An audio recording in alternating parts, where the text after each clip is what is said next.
Hi. Bangladesh రాజకీయ యవనికపై ఒక సంచలనం నమోదైంది.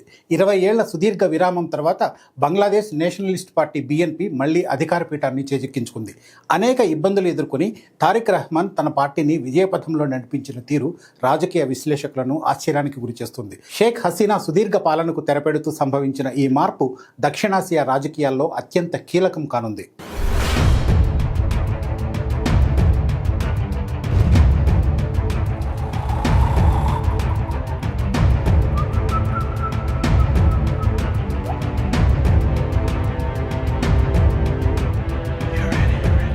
బంగ్లాదేశ్ పార్లమెంటు ఎన్నికల్లో బంగ్లాదేశ్ నేషనలిస్ట్ పార్టీ బీఎన్పీ ఘన విజయం సాధించింది. మొత్తం 299 పార్లమెంటు సీట్లలో 212 స్థానాలను కైవసం చేసుకున్నట్టు ఆ పార్టీ ప్రకటించింది.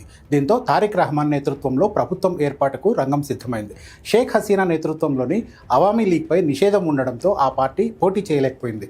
ఇక జమాత్ ఏ ఇస్లామీ పార్టీ 70 సీట్లలో విజయం సాధించింది. బంగ్లా ఎన్నికలకు కొన్ని రోజుల ముందే తారిక్ రహమాన్ తల్లి ఖలీదా జియా చనిపోయారు.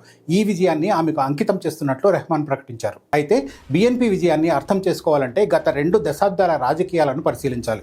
2000 దశకం ఆరంభం నుండి బంగ్లాదేశ్ రాజకీయాలు ప్రధానంగా 2 కుటుంబాల చుట్టూ తిరిగాయి. షేక్ హసీనా నేతృత్వంలోని అవామీ లీగ్, ఖలీదా జియా నేతృత్వంలోని బీఎన్పీ మధ్య ఆధిపత్య పోరుగా సాగాయి. గత 15 ఏళ్లకు పైగా అవామీ లీగ్ నిరంకుశంగా పాలించిందని, ప్రతిపక్షాలను అణిచివేసిందని ఆరోపణలున్నాయి. తారిక్ రహమాన్ మాజీ ప్రధాని ఖలీదా జియా కుమారుడిగా సుపరిచితం. పార్టీలో ఆయన కీలక పాత్ర పోషించినప్పటికీ అనేక అవినీతి ఆరోపణలు, కేసుల కారణంగా లండన్లో ప్రవాస జీవితం గడపాల్సి వచ్చింది.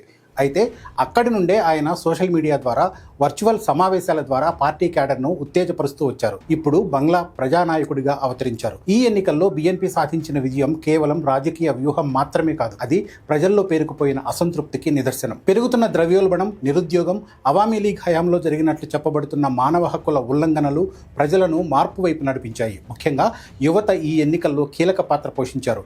డిజిటల్ మీడియాలో తారిక్ రహమాన్ ఇచ్చిన పిలుపు యువతను బాగా ఆకర్షించింది. తారిక్ రహమాన్ ఇప్పుడు పాతతరం రాజకీయాలకు, ఆధునిక ఆలోచనలకు మధ్య వారధిగా కనిపిస్తున్నారు. ఆయన నాయకత్వంలో కొన్ని ముఖ్యమైన మార్పులు ఆశించవచ్చు. లండన్లో ఉన్నప్పుడే ఆయన సాంకేతికతను ఎలా ఉపయోగించుకోవాలో నేర్చుకున్నారు. దానిని ఇప్పుడు ప్రభుత్వ పాలనలో అమలు చేసే అవకాశం కనిపిస్తోంది. పాతతరం నాయకుల కంటే యువరక్తానికి ప్రాధాన్యత ఇస్తూ పార్టీని ప్రక్షాళన చేయడం ఆయన ముందున్న లక్ష్యం.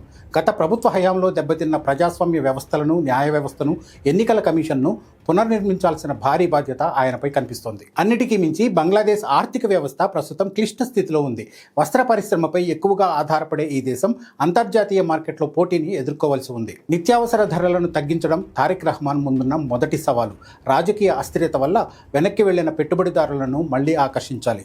చైనా, భారత్ వంటి దేశాల సహకారంతో చేపట్టిన ప్రాజెక్టులను సకాలంలో పూర్తి చేయాల్సి ఉంటుంది. బంగ్లాదేశ్లో ప్రభుత్వం మారినప్పుడల్లా భారత్తో సంబంధాల గురించి చర్చ మొదలవుతుంది. చారిత్రక పరంగా అవామీ లీగ్ భారత్కు అత్యంత సన్నిహితంగా ఉండేది. బీఎన్పీ ప్రభుత్వం గతంలో కొంతవరకు పాకిస్తాన్, చైనా వైపు మొగ్గు చూపిందనే ముద్ర ఉంది. అయితే ప్రస్తుత భౌగోళిక రాజకీయ పరిస్థితుల్లో తారిక్ రహమాన్ సమతుల్యతను పాటించక తప్పదు. సరిహద్దు భద్రత, తీస్తా నదీ జలాల పంపిణీ, రవాణా ఒప్పందాల విషయంలో భారత్తో చర్చలు జరపడం అనివార్యం. మౌలిక సదుపాయాల కోసం చైనా నుంచి వచ్చే రుణాలను నిర్వహించడం ఒక సవాలు. అమెరికా, యూరోపియన్ యూనియన్తో సత్సంబంధాలు కొనసాగించడం ద్వారా జీఎస్పీ ప్లస్ హోదాను కాపాడుకోవాల్సి ఉంటుంది. ప్రభుత్వ మార్పు సమయంలో బంగ్లాదేశ్లో తరచుగా హింసాత్మక ఘటనలు చోటు చేసుకుంటూ ఉంటాయి. మైనారిటీల భద్రతపై, ముఖ్యంగా హిందువుల భద్రతపై అంతర్జాతీయ సమాజం ఆందోళన వ్యక్తం చేస్తోంది. తారిక్ రహమాన్ నాయకత్వంలోని కొత్త ప్రభుత్వం అందరినీ కలుపుకొని పోయే ఇంక్లూజివ్ బంగ్లాదేశ్ నినాదాన్ని నిజం చేయాల్సి ఉంటుంది. మతవాద శక్తులను అదుపులో ఉంచడం ఆయనకు అగ్నిపరీక్ష వంటిదే. ఏళ్ల తర్వాత లభించిన ఈ విజయం తారిక్ రహమాన్కు అపారమైన అధికారాన్ని ఇవ్వడమే కాకుండా అంతే స్థాయిలో బాధ్యతను కూడా మోపింది. ప్రజల ఆకాంక్షలు ఆకాశమంత ఎత్తులో ఉన్నాయి. అవినీతిని అంతం చేసి పారదర్శకమైన పాలనను అందిస్తామని ఆయన చేసిన వాగ్దానాలు ఎంత మేరకు నెరవేరుతాయో కాలమే నిర్ణయించాలి.